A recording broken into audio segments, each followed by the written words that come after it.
Täällä mennään kohti UMK:ta. Mä oon Katri ja täällä mun kanssa on Sara Siipola. Meillähän on siis sama syntymäpäivä. Jep. Eli me ollaan molemmat Oinaita. Kyllä. Se on mulle ainakin green flag. Kyllä, todellakin, ehdottomasti samaa mieltä. Mutta mitä se kertoo susta, Oinaus? Mä uskon, että sieltä tulee semmonen temperamentti ja ehkä semmonen mä haluun ton, mä otan sen asenne. Mut sit kato, kun mulla on se big tree on, että Oinas, vaaka. Jep. Niin sit ne vähän ehkä tasapainottaa sit semmoista kaikista hulluinta temperamenttia, mitä löytyy. Et musta tuntuu, että mitä vanhemmaksi mä kasvan, niin sitä enemmän ehkä löytyy niitä vaan puolia myöskin. No mitkä on ollut sun uran semmoisia kohokohtia tähän mennessä? Sain kunnian olla mukana viimeisimmällä Tähdet-kaudella. Ja sitten tietysti debyyttialbumin julkaisu on artistina aina tosi iso juttu. Miten susta tuntuu, että sä sait siinä niinku toteuttaa omaa artistiutta? Mä halusin, että se on semmoinen enemmän profiloiva levy, eikä semmoinen, että mietitään heti, että tämän pitää nyt niin kuin menestyä jotenkin kaupallisesti. Että mä voin vaan näyttää, että tää on niin kuin se mun sisin. Ja sitten, että sen jälkeen mä voin jatkaa ja mennä eteenpäin ja tehdä jotain muuta. Mitä sä haluaisit sanoa sun UMK-biisistä Paskana? Mä sanoisin, että Paskana on voimabiisi, mutta ei perinteisellä tavalla, missä tulee yleensä jotain toivonpilkahduksia silleen, tiedätkö, lopussa tyyli jossain C-osassa edes vähän jotain, että no mutta sitten kaikki olikin paremmin. Tässä ei tuu sitä, vaan tässä mä koen, että se voima tulee siitä, että tää biisi antaa sun olla paskana.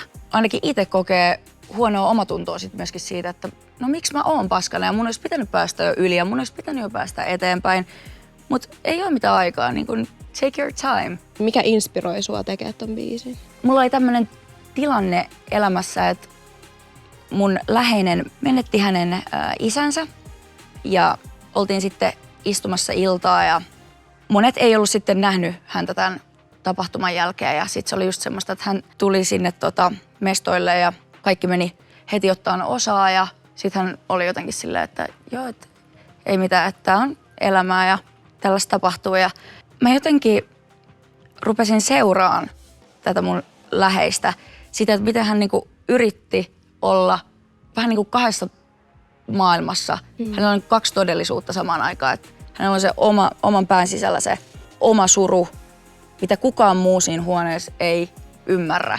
Mutta sitten, mikä on inhimillistä, niin kaikilla on myös ne omat jutut ja omat ongelmat. Pystyy vaan kuvittelemaan, että kuinka ehkä hän miettii, että miksi kaikki pyörii täällä ympärillä, miksi sä naurat, miksi sä käyt kaupassa, miksi sä teet tota, kun mun maailma on pysähtynyt.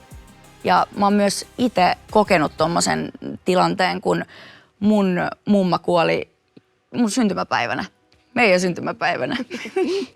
Niin silloin mulla oli kyllä semmoinen fiilis. Ja siitä meni pari viikkoa, niin sitten mun pappa kuoli ja heillä oli yhteiset hautajaiset, niin se oli vähän semmoinen niin kun ne oli mun isänvanhemmat, niin sit kun katsoi myös mun iskää, niin hänellä oli varmasti tosi semmoinen fiilis. Niinpä. No sä oot sun musiikissa ja myös silleen muutenkin puhunut vaikeistakin asioista ja tosi silleen avoimesti esimerkiksi mielenterveysjutuista. Onko se sulle helppoa? Nykyään on, mutta ei ole todellakaan aina ollut. Mäkin olen jo ala-asteella mennyt ekan kerran terapiaa. Siis mä mietin sitä, että se olisi mun pahin pelko, että jos joku saisi tietää. Mä ajattelin, että mä kuolisin. Että se olisi niin hirveetä. Ja sen takia se onkin mulle tosi tärkeää puhua niistä asioista, koska mä tiedän, että tuolla on tyyppejä, jotka miettii samalla tavalla kuin mä silloin pienempänä. Jos mä voin vaan tehdä jotain, että mä voin normalisoida niitä asioita, niin mä haluan ehdottomasti tehdä ja se on ihan super tärkeää. Ja se on ihanaa, että niistä puhutaan nykyään paljon enemmän, mutta silti niin kun tiedän, että tuolla on ihmisiä, jotka pitää ehkä itseensä jotenkin outona tai erilaisena tai vääränä niin kun niiden asioiden takia. Mitä sä haluaisit sanoa sellaisille tyypeille, nuorille tai oikeastaan siis kenelle vaan, jotka ehkä just kamppailee sellaisen kanssa, että ei ehkä uskalla unelmoida isosti tai lähteä tavoittelemaan niitä omia unelmia? Sanoisin sen, että jumalauta, antakaa mennä. Siis ihan oikeasti.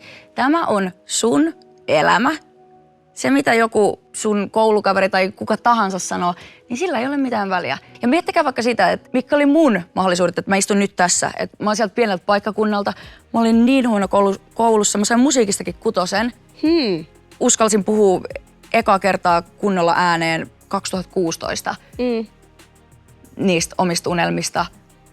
Ja nyt mä oon tässä. Niin jos mä pystyn, niin säkin pystyt. Ihanaa. Hei, kiitos niin paljon Sara, että tulit tänne ja päästiin juttelemaan. Oli aivan ihanaa. Kiitos paljon. Kiitos. Me nähdään hei UMK-finaalissa lauantaina 10. helmikuuta Tampereen Nokia-areenalla.